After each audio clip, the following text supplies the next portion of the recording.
Until now, if you wanted to measure the movements of parts of somebody's body, you'd need some kind of a device like a remote or a marker. But now, with Natal, the body itself is the input device. Project Natal allows you to control your character, your games, your entertainment experiences through movements of your body. This is the dream of every researcher, taking their blue skies research and seeing it being shipped to millions of people. Folks in my group come from all walks of life, from musicians to artists to algorithmic developers to researchers to product people. The way that we incubate is essentially to actually embrace all of these different work styles. The first time that you discover something new that you love.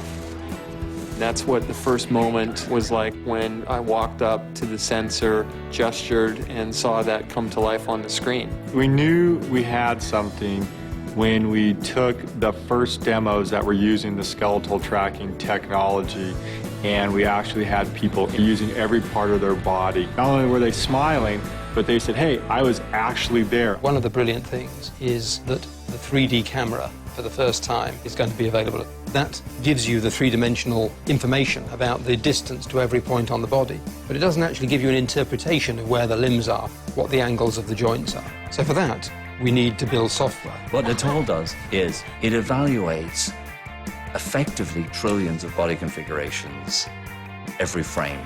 We've made it do that 30 times a second.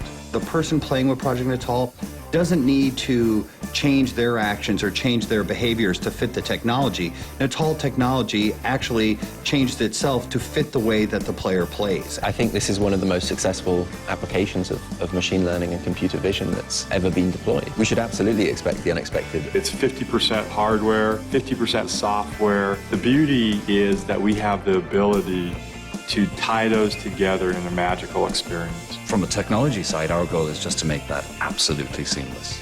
You act, it understands. The idea of using your body as a controller, the idea of controlling things with your voice, the idea of connecting with players like we'd never connected before. Suddenly, that white sheet of paper in front of me was filled with ideas. The opportunities to delight consumers, to make our art form more accessible to a broader audience. We've given you a ticket to the coolest party and given you a megaphone to shout out and to interact with the people around you.